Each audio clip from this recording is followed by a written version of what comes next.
body positivity. Let's talk about your daddy. Joe Budden. Joe. Oh, man. Y'all saw him clowning on Maul. Yeah.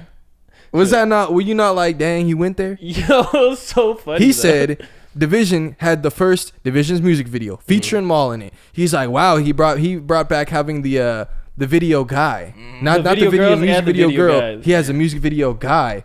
That shit's cool. And then he kind of alluded to when you have a breakup and now you see niggas popping up for clout in someone else's video. I thought it was a little foul. I feel like, no, I kind of liked it. I mean, I like everything that ties them back to him. Yeah. I'm always looking for something on the web. Like, are they going at it? Did anyone say anything about each other? So when this pops up, I'm thrilled. And then I click it. And boy, did Joe not disappoint. He was talking basically as if it was a breakup, but at the same time, what you want Maul to do? Maul's pushing it, man. They got their pod going, Madborn. It's a snooze fest. Wait, so who went through the breakup? Division or Maul? Maul and Joe. Oh, that's... This guy's slow. This guy took the short bus here today. Because in my head, I was like, is he talking about Division who broke up with the girl and that's why he's hanging out with Maul? I was like, oh, okay. Now, you see, it all registers, man. I'm getting smart. See, okay, so I don't watch the Rory and Maul podcast, but I did read some comments. That shit is so boring, read some comments under the Joe video, response to Maul being on Division's video, and a lot of people were saying, hey, y'all, don't act stupid. Maul been throwing shots for a while now. Ooh. Like, he's been on the podcast throwing little shit. He had Logic on there, and I guess he was throwing shots about that, and you already know how Joe feel about Logic. Yeah. So I'm like, oh, okay, they kind of subbing each other over the internet. But that's why shit. Joe was saying, say something. I don't even feel bad. I don't even feel bad that Joe going off now. You know what I'm saying? Like, that's why Joe was like, what up? Say something, bro. Say something. Joe want to go to war with Maul because let's be honest, bro.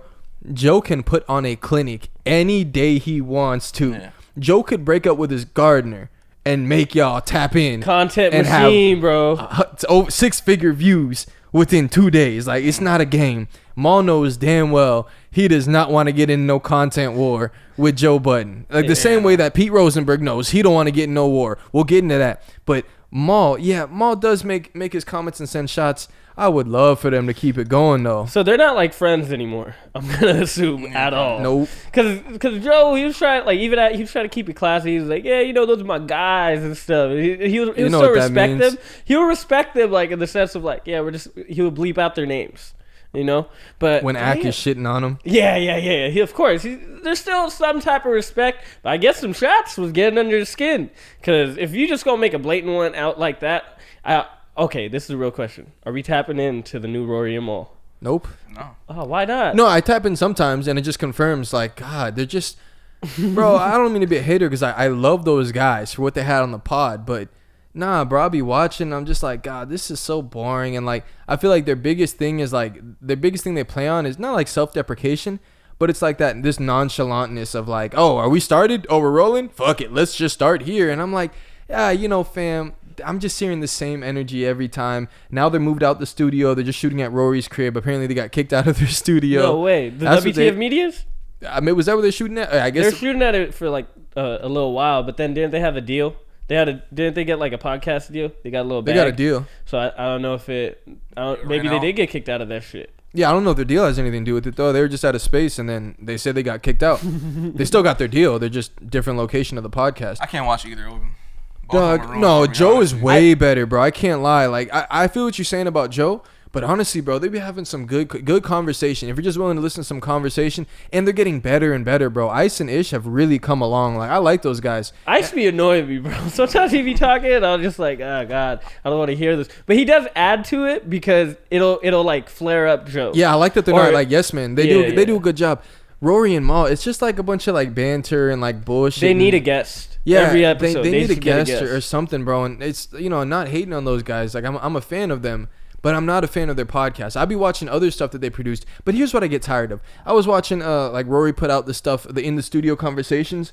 And I'm like, bro, you guys are too old to still be having all these conversations about, like, what's that feeling of, when you're going out trying to chase girls? Where does that come from? Like, what's that validation? I'm like, bro, y'all all, like, 30 in this room, bro. Like, y'all still having this conversation. Like, it's just such a dated, like, bro, what are y'all really focused on? Joe, imagine Joe having conversations about dating nonstop. But are you kinky? Yeah. Come on, Joe be having his moments, but he's not gonna do it in that corny ass way. Yeah, of like, that was COVID when he was talking. How's the ladies? Like Joe be asking some crazy ass shit. Yeah, but he's doing it. Content is funny. He's not in a room having a studio conversation. Can't wait for Rory's album to drop. I feel like Rory and Mal, the same stuff. If Rory and Mal was interviewing a billionaire, they'd probably be in the room asking him all these questions and be like, all right, now let's get down to the juicy stuff. How are the ladies? It's like, yo, what the fuck? Bro, I don't want to hear it's about just such a played out, dull conversation to me. Like, I want to hear about y'all business or something, something cool, elevating and stuff. And I'll be honest, I'm going to venture to say, Ice and Ish, the only thing Rory and Mal had on them, as of right now as it stands, is being in the industry or being tapped in with industry people. I genuinely think, as far as giving good takes, as far as having a strong opinion, leveling out Joe, I actually feel like I like Ice and Ish better.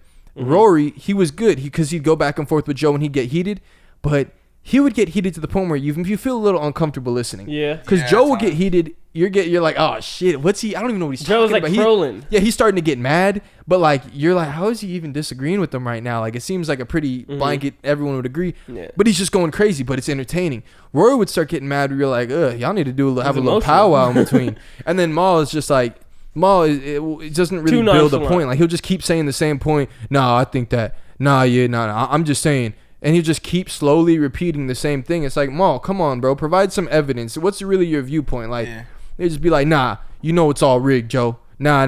I just think it's all rigged, bro. I ain't beefing with nobody black. I ain't beefing with nobody. Mal, you said that every episode for the last 5 episodes. Like, we don't care, bro. It's cool. And now it sounds like I'm shitting on them, but just as far as content goes, bro, I think there's just not that many Joes. There's a lot of X's and O's, not a lot of Jims and Joes. I still like the dynamic of Mal and Rory better. Then you don't. But how come you don't watch it?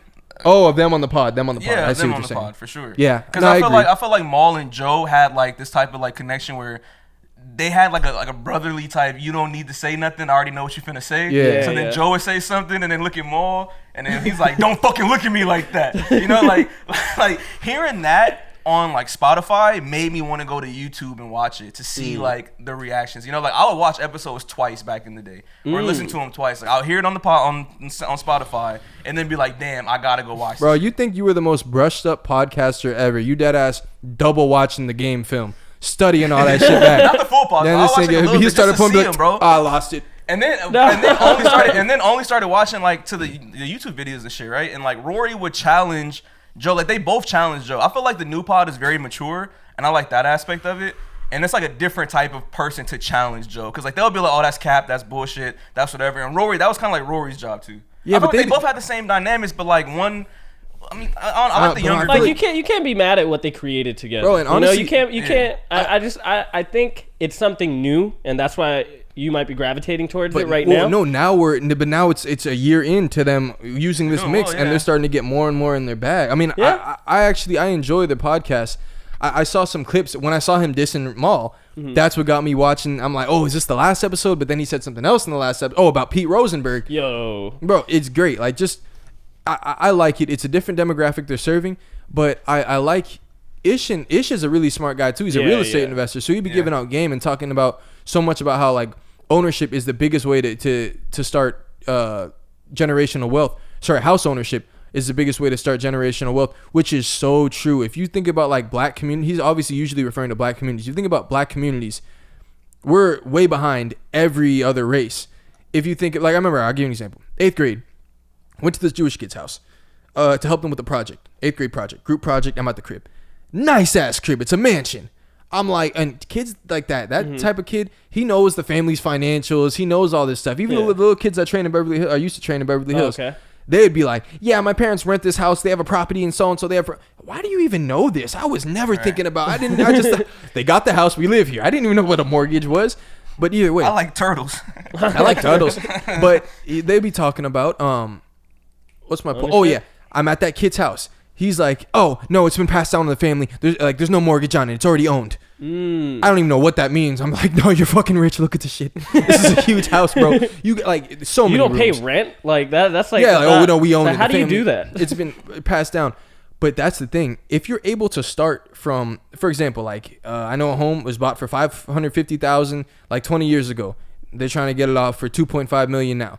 Like everything's appreciating. But the old model was, you know, you get a job. The job is enough for you to afford a house. You own the house. Once you're able to pay off that house, you can pass that down to your kids. That house will have surely appreciated. They're now able to generate wealth. If you can sell a house that the parents bought 20, 30 years ago for $40,000, they're able to retire, move their kids in after they're gone. You just stepped into wealth. You own an asset.